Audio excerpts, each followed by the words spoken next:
25 lang para malaman natin kung gumagana. So, ibig sabihin, yung 25 fps ay paghati-hatian ng mga user. Tayo natin mag-speed test, refresh. So, dapat hindi siya maglampas sa 25.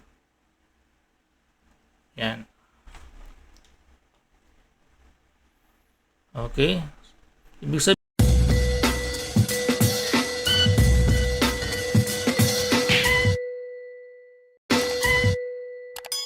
what's up guys? Welcome back to my channel. To this video ay pag-usapan natin kung paano gagawin yung iba-iba yung kanyang IP address or IP series.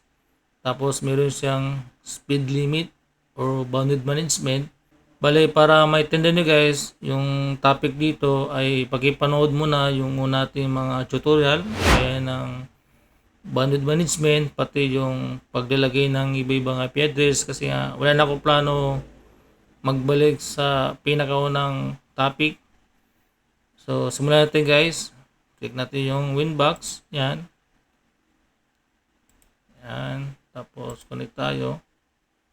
Yan.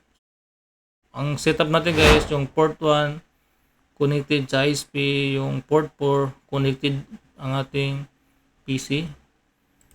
Surface, ito yung ginawa natin config last time na paano gagawin yung iba-ibang IP address. Hindi ko na sa reset configuration kasi nga haba yung topic natin. Ito na yung gagamitin natin. Bali, sa mga bagong viewers, pakipanood mo na yung ating Microtech tutorial regarding sa paano gagawin yung iba-ibang IP address, yung mga port. Tapos pag naganyan nyo guys, dito natin gagawin yung paano gagawin yung bounded management na iba-iba yung IP address. Okay? Bali, ito yung ating example. Sana yan. Yan. So, makita na guys, yung port 432 ay iba-iba yung IP address, pero dito may nakalagay na speed limit. May 50, may 20, may 10. So, yung mga router natin guys, kailangan naka-access point siya, naka-IP mode. Ang ibig ko sabihin na default guys, yung meron siyang sariling IP address. Pag naka-IP mode yan, access point mode, ay kung ano yung binibigay ni Microtech, ay yun ang gagamitin niya, IP address. Dito, nalagay ko dito is 50, 20, 10. Ibig sabihin yan, yung 50, lahat ng user na nakakunik dito sa router na to, o access point, ay paghati-hatian yung 50 Mbps.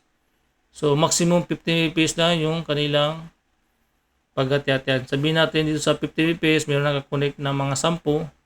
Ibig sabihin, hanggang 50 lang yung kanyang isi-share sa 10 katao. Sa 10 katao.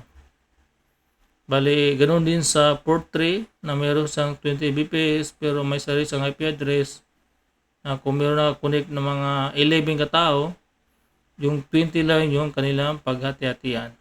Ganoon din sa Wi-Fi na AW71 access point. So dito sa gamit dito, kayo na bahala. Importante ma-gauge ninyo o maintindihan niyo yung tinutukoy ko dito kung paano siya gagawin. Kasi iba-iba yung gagamitin natin na router or access point. Importante na ma-explain ko lang kung paano siya ginagawa. Balik tayo sa Winbox. Dito guys, meron tayo nag-config sa last tutorial, kaya hindi ko napahaba yung topic natin. Kaya mag-diretso na tayo sa bounded management.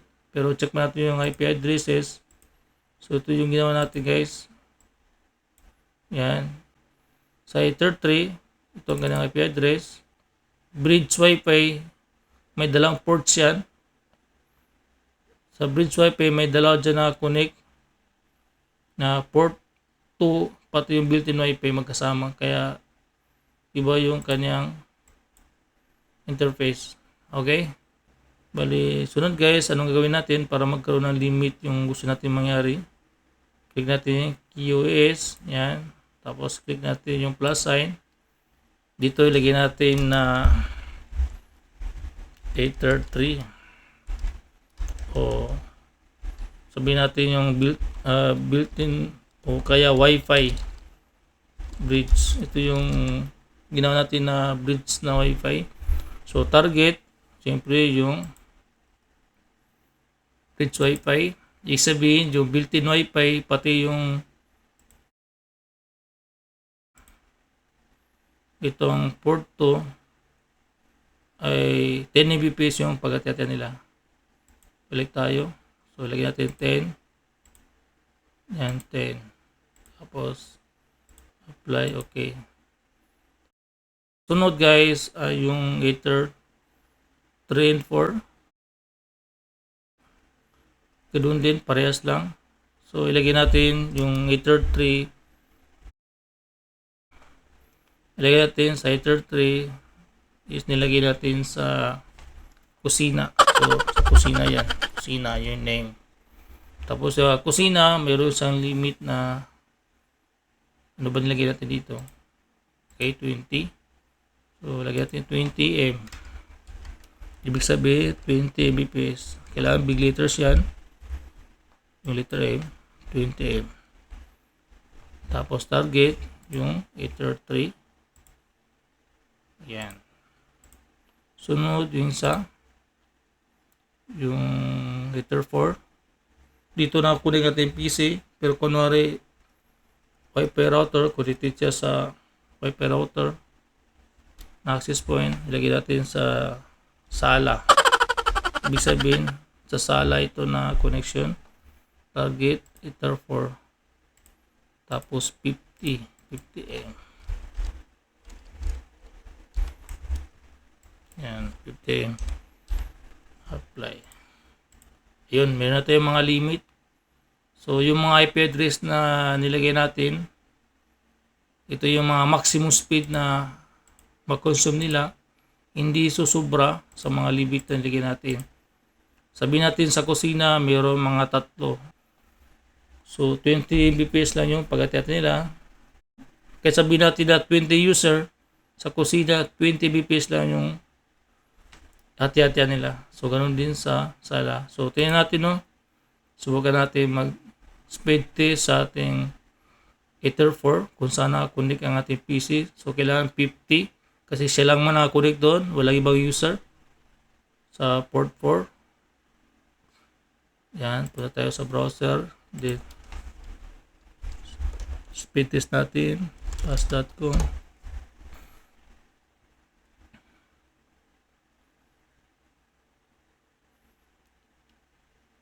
Ayun, hindi siya naglampas sa 50. Ibig sabihin, gumagana yung limit natin.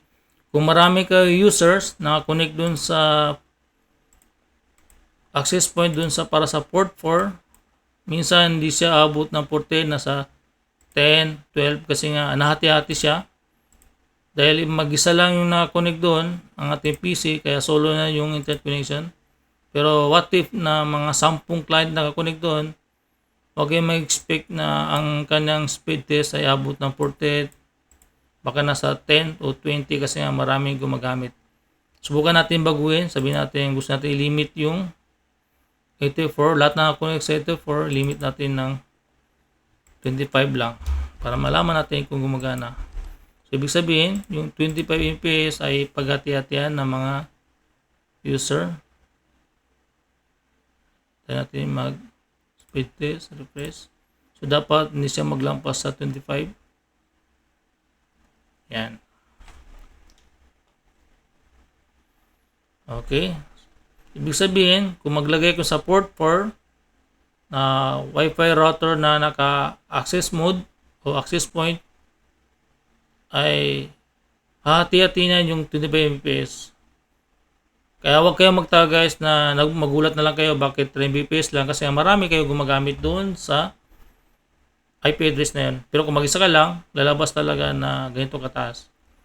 Okay, so hopefully guys no, na meron kayo natutunan sa ating tutorial no. Pagod na rin ako, antok na ako. Ang hirap magturo guys. So hanggang ito lang guys no. Thank you for watching.